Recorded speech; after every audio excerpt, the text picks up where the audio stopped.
Okay, so here is a Magnavox dry sync stereo console from the mid to late 70s ish.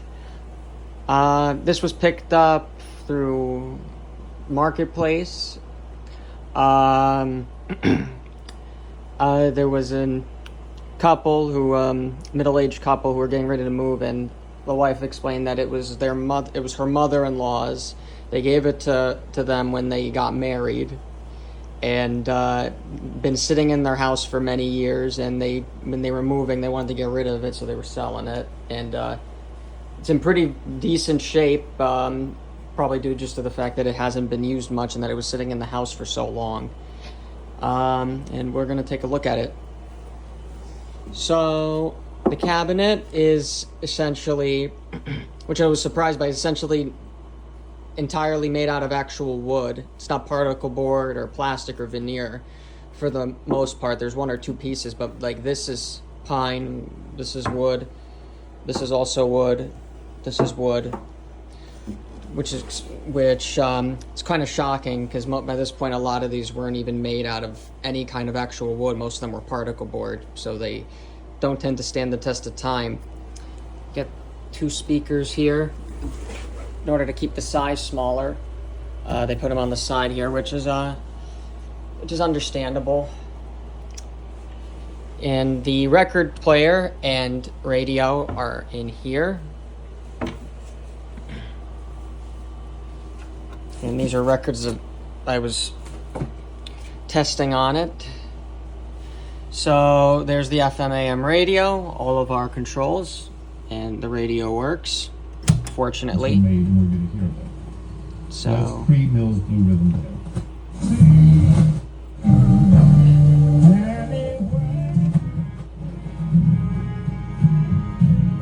And there's FM. This is the stereo setting, so there's two settings you can have it on with this particular model. Phono and tape and auxiliary. This one did not include a tape. You could have had the option to put an 8-track player in this little cubby here, but I guess when they bought it, they didn't opt for that, which I guess makes sense. 8-track sucks. But this back piece here is just back panel. I'll turn it around in a minute and show that. This is just veneer and particle board, that part, and this part here is the same thing, particle board, but other than that, this is wood. This is also wood. And this is the record player itself, and surprisingly, the record player, the turntable at least, actually works surprisingly well. It is going to need a new needle, which I've already ordered for it. So when that comes in, it'll be in good shape. And to turn on the record player, you actually have to turn this off, which, as you can see here, it also indicates phono. Then you have to flip this to PH for phono. And then the on switch is here.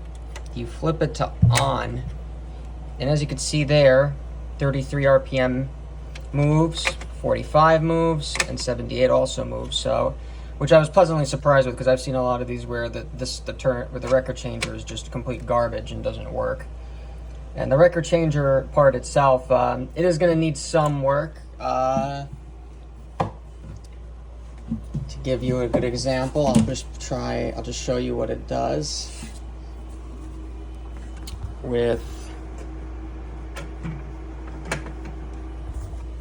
here's just a Beatles record. So we have it prepped, and this knot lever is supposed to release the tone arm. So without further ado, settings are right. Now you're supposed to switch it down to auto, and that's supposed to activate the mechanism. And as you can see there, just nothing's really going on. Whoop whoop, we don't want that to happen. So that's kind of where we're at the moment with the changer. But other than that, the actual just manually adding a record on this turntable actually works quite well. So at least that's a plus. And it does produce sound out of both speakers, so both, as you saw, both speakers are pretty good. And included with it was a like a brochure packet of all the Magnavox products you could have bought back in the day. So on the back here is actually this model. This was from their bicentennial celebration line, where they released a bunch of record players, speakers, TV sets, etc. that were supposed to celebrate the bicentennial. So this specific model was supposed to look like what they call a dry sink. So the idea was you would put water in here, wash stuff, and then you'd actually have to manually pour the water out. And that's why it has this very old school, almost Germanic folk design on it. So it's supposed to look like something out of the colonial times, which, yeah, I guess they succeeded in that respect. In here is pretty much, got a couple goodies in here actually, which are pretty neat. This was what they gave them back in the day. Whoops. Which includes also the end card, which explains a little bit about it, what it's made of, how they crafted it, yada yada. And this is just a note saying, for best audio, you should close the cabinets. This is a, what is this? This is showing repair service locations. This is the instruction manual. All still stapled together. Stuff about safety. And then this is the original receipt that came with it. They bought it at Sam Gordon's. That was a appliance market electronics store back in the day. If you live in New Jersey locally, you probably remember Sam Gordon's if you're old enough to remember it. They paid back in the day. They paid $493, which is about like, I don't know, like $2,500 or $3,000 in today's money. Which, you know, I guess it's like I said. I guess considering the construction, say more well-made model than some of the other ones they were making back in the day. And you know, it's pretty. This honestly was pretty neat to look at, just seeing how they bought it.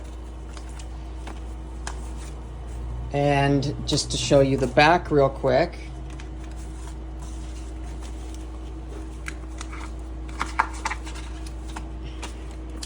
I'll put that stuff back in later.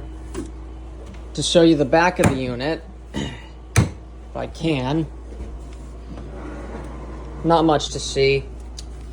The usual, you know, record out. If you want to ever plug in anything here to play externally, you could, and then you could use the speakers, the antenna connecting the radio. This is the part where the tape unit would have came through if you wanted it. And there is the original serial number and amplitude. All that wonderful stuff. Yeah, wow. I mean, you know, all in all, and I don't think it was a bad find, especially considering it.